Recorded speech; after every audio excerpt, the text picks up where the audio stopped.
Ada fenomena menarik selama proses pembentukan koalisi sebelum pelaksanaan pendaftaran peserta calon pilkada tahun 2024. Keberadaan Koalisi Indonesia Maju atau KIMPLES telah mengubah konstelasi politik di tingkat lokal.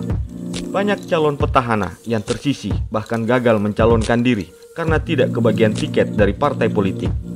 Koalisi Indonesia Maju sejatinya merupakan barisan partai politik pendukung pasangan Prabowo Subianto dan Gibran Rakabuming Raka pada perhelatan Pilpres kemarin.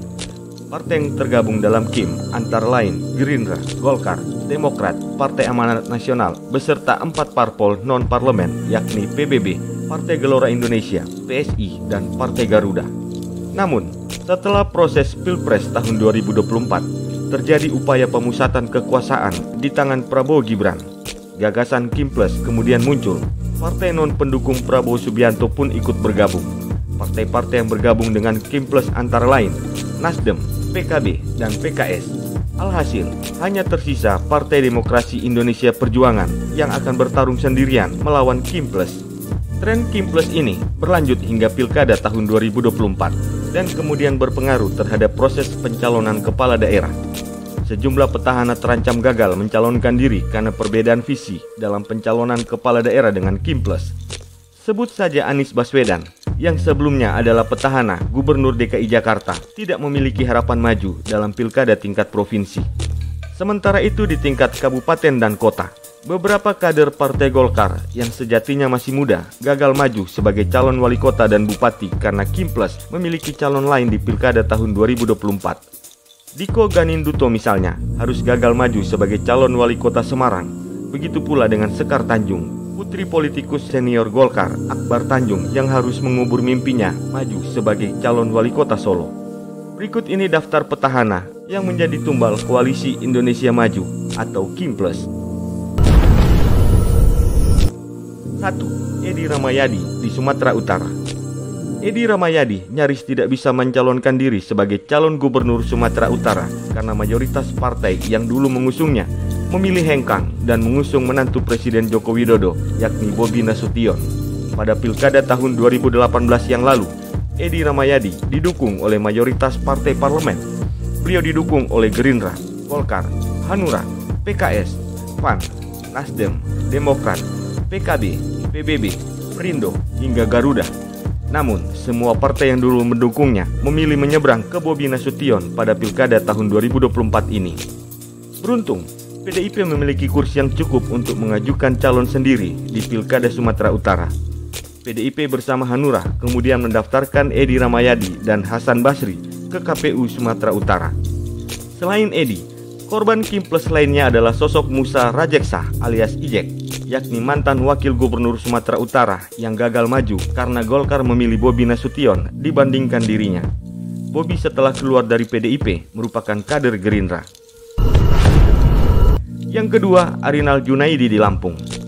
Nasib Arinal Junaidi hampir lebih tragis dibandingkan dengan Edi Rahmayadi. Arinal sendiri merupakan kader Golkar dan telah memimpin Lampung sejak tahun 2019 yang lalu. Namun, di pemilihan gubernur Lampung tahun 2024 ini, Golkar memilih mengusung kader Gerindra yakni Rahmat Mirsani Jausal. Padahal sebelumnya, Golkar telah menyatakan dukungan kepada Arinal. Arinal kemudian tetap maju sebagai bakal calon gubernur Lampung, tetapi bukan dari Partai Golkar. Justru Partai Demokrasi Indonesia Perjuangan yang mengusungnya sebagai calon gubernur Lampung. Posisi Arinal menarik karena ia berstatus sebagai ketua DPD Golkar Lampung.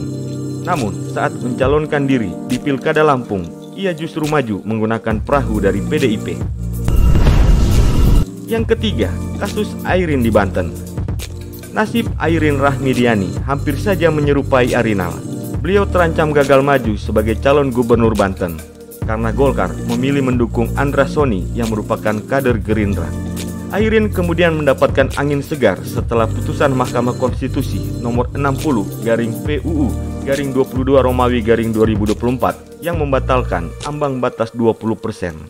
Dia kemudian bisa diusung oleh Partai Demokrasi Indonesia Perjuangan bersama dengan Ade Sumardi. Rekomendasi disampaikan langsung oleh Megawati Soekarno Putri. Namun demikian, selang sehari pasca penyerahan rekomendasi dari PDIP, Golkar berubah haluan. Ketua Umum Golkar, Bahlil Lahadalia, memberikan rekomendasi ke Airin dan Ade Sumardi. Sedangkan calon gubernur Banten lainnya, yakni pasangan Andra Soni dan Ahmad Dimyati Natakusuma, diusung oleh Partai Gerindra, Partai Kebangkitan Bangsa, Partai Nasdem, PKS, Partai Garda Perubahan Indonesia, Partai Amanat Nasional, Partai Demokrat, PSI, P3, dan Partai Rakyat Adil Makmur. Yang keempat, drama Anies di Jakarta. Anies Baswedan juga menjadi salah satu petahana yang gagal maju dalam pilkada. Beliau bukan berasal dari partai politik. Menariknya, sebelum ribut-ribut Kimples, ada 3 partai yang berniat untuk mengusung Anies kembali menjadi gubernur Jakarta setelah gagal pada Pilpres tahun 2024 kemarin. Namun belakangan ini, ketiga partai itu batal. PKS, PKB, dan Nasdem berbalik arah ke Kimples. Mereka memilih mendukung pasangan Ridwan Kamil dan Suswono. Di sisi lain, putusan MK juga membuka kans untuk dirinya maju sebagai calon gubernur Jakarta. Partai Demokrasi Indonesia Perjuangan dan Anies Baswedan telah berkomunikasi secara intens.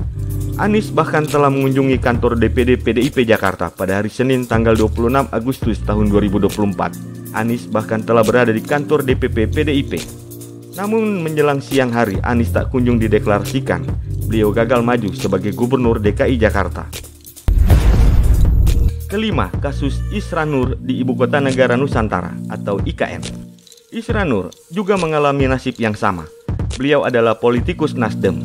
Namun, beliau terancam tidak bisa maju karena Kimples memilih mendukung Rudi Masud dan Seno Aji. Rudi adalah politikus Golkar, sementara Seno Aji merupakan politikus Gerindra. Peluang Isra Nur maju sebagai calon gubernur terbuka lebar saat PDIP memberikan rekomendasi dengan mengusungnya sebagai calon gubernur Kalimantan Timur. Isra Nur berpasangan dengan Hadi Mulyadi yang merupakan politikus Gelora.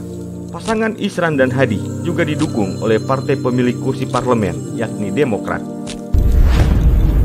Yang keenam, Rusdi Mastura. Rusdi Mastura juga bisa maju sebagai calon gubernur Sulawesi Tengah ketika diusung oleh Partai Demokrasi Indonesia Perjuangan. Rusdi merupakan politikus senior yang tercatat sebagai kader Gerindra. Namun demikian, pada perhelatan pilkada tahun 2024 ini, beliau terancam tidak kebagian partai karena pesaingnya adalah Ahmad Ali yang merupakan kader Nasdem. Ahmad Ali didukung oleh Nasdem dan mayoritas pendukung Prabowo Gibran. Beruntung, Mastura akhirnya memperoleh tiket dari Partai Demokrasi Indonesia Perjuangan. Beliau pun akan bertarung dalam Pilkada 2024 melawan bekas partai pengusungnya pada Pilkada tahun 2018 yang lalu. Itulah dia nasib para petahana yang menjadi tumbal politik Kimples. Sampai jumpa di tayangan kami selanjutnya.